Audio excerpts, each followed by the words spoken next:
guys, my name is Lilly and today I want to give you a new report about the situation here in Europe. And today I would like to start with an article coming from Germany. Forecast for 2025 cancelled. The German economy will not exceed zero growth in 2025, and this is predicted by the German Council of Economic Experts in this spring report. And that's of course not good. And even wealthy regions and high-performing industries are increasingly affected by the downturn. Germany continues to be in a pronounced phase of weakness. Then also here they are writing that the US tariffs are additionally straining the already weak German export economy. German exports are likely to decline even further with the sharp and unpredictable rise in tariffs. So that's the outlook for 2025 for Germany. Doesn't look that good, but also in Austria we are not doing much better. No one is worse than Austria. New budget alarm. Austria's economy is last in the European Union. According to current forecasts, we are the only EU country whose economy is shrinking this year. Alright, and then what's also happening is some sort of social alienation in Germany going on. Alienation from society. Germany and its appalling lack of cohesion. More and more Germans perceive the social climate as aggressive and hostile and are taking action. Certain people are segregated from their social environment. Young people in particular find it difficult to tolerate different opinions. Here they're writing, especially in times of crisis, people are actually longing for solidarity and connection. Yet more and more people perceive the social climate in the country as aggressive and hostile. 87% perceive a growing sense of separation and isolation in society, which concerns them, and 89% complain about the increasing aggression in the way people interact with each other. Yeah, and that's really strange because Germans are usually really friendly. It's really fun to talk to them. But now you can see what kind of effect this economic situation and also other factors have on a society. And then also, which is worse, is that now Germany's migrations flow is drying up. Foreign workers, immigration from Eastern Europe once was a key pillar to Germany's labor market, but now has plummeted significantly. Experts warn that without new strategies, the labor shortage threatens to escalate. If you want to have growth, you need skilled workers. If you don't have enough of them, you need to import them from abroad. But if they're not coming anymore, then you have a real problem. Also, in Denmark now, they want to increase the retirement age to 70 years. Wow. So if you make it to 70, then maybe you have a few years left, maybe 5, 10, 15 years, and then you will die. So the question is, all of the pension money that you paid into the system, will you ever get it back? Well, you don't know because you don't know the age that you're dying, but 70 is really high. That's really high. I understand why a lot of young people say they don't want to work 40 hours anymore because it's not even sure if they will get a pension and if they will live until 70. Also, here they are saying that Great Britain has the same dilemma with the migration. Immigration is declining. Great Britain has halved its migration numbers. With new regulations, the country is walking a fine line between a shortage of skilled workers and concerns about a loss of control. So here they are saying applications for work and study visas declined in particular, while the number of people leaving the country also increased. Then also they are bashing motherhood again, which is really strange to see. I mean, they are talking about that we don't have enough of people and that we cannot grow if we don't have more babies. And then at the same time they are writing articles like these. Here they are saying, because in reality life as a mother is not particularly fulfilling. Motherhood is boring. But because many women lack real projects, they make their children their main project. This is not only reactionary, but also has nothing to do with what children really need. What? So, yeah, really crazy views, I believe. Here they're writing another article about daycare. Productivity, the great daycare illusion. Germans are working less and less. Many believe this is due to poor work-life balance. We need more daycare centers and more educators. Yeah, first of all, I would like to say that a lot of mothers decide to stay home voluntarily because they want to be there for their child.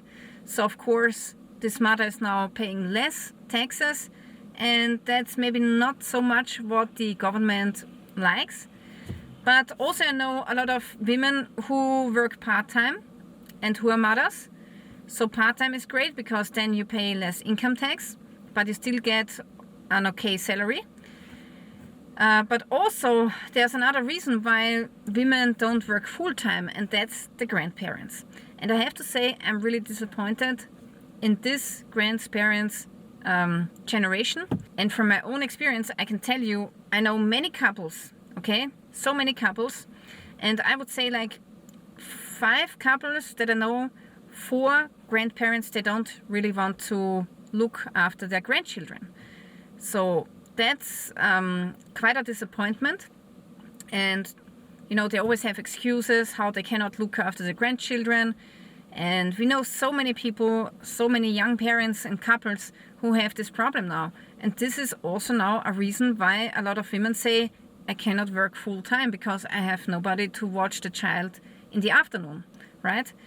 So now I know a whole lot of couples who decided to not get a second child because of this situation. Can you imagine? And those grandparents who are now 60, they had the best life because when they were young and had children, they brought their children to the grandmother the entire weekend or the entire summer.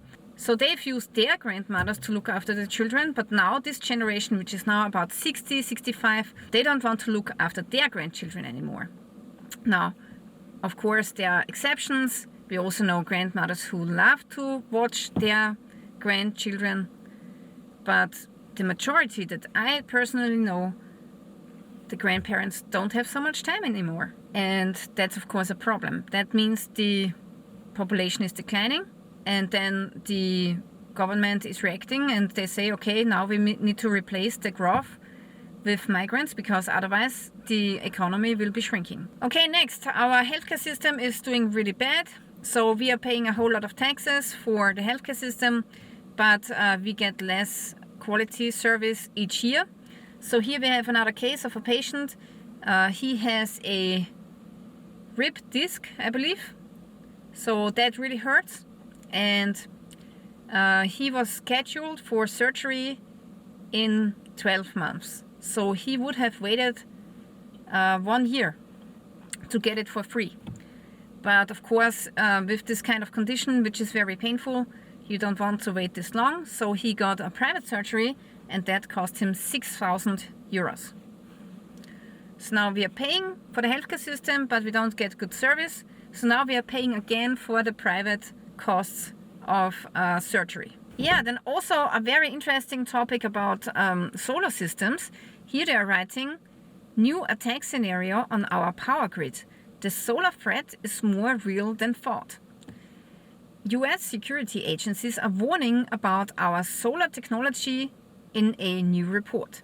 Chinese manufacturers in particular could pose a threat.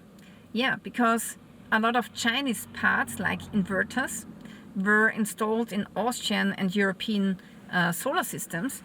And of course, I mean, if they own the inverter, they could hack the inverter themselves and just turn it off. And that could potentially cause a blackout situation. I also got an offer for a solar system on the rooftop of my house. And then he wanted to sell me a Chinese inverter by Huawei, which technically is working, of course, and which would have been much cheaper than an Austrian inverter, like 3 times cheaper. But then I told him I don't want this inverter because I'm afraid of this scenario. So for me, it was just a security risk that I didn't want to take. And then I didn't get the solar system. First of all, it was too expensive, but also the Austrian inverter was just not available at this time. So then I just didn't get this solar system. And I have to say now I'm glad, because previously they promised, I don't know, 15 cents per kilowatt hour, but now it would only pay back like 3 to 4 cents per kilowatt hour. So this investment would have never paid back. It would have been a loss. So now I'm really glad that I've never invested in the solar system. Next, here, very concerning, new budget law in Austria. Fees, pensions, inflation hammers are fixed.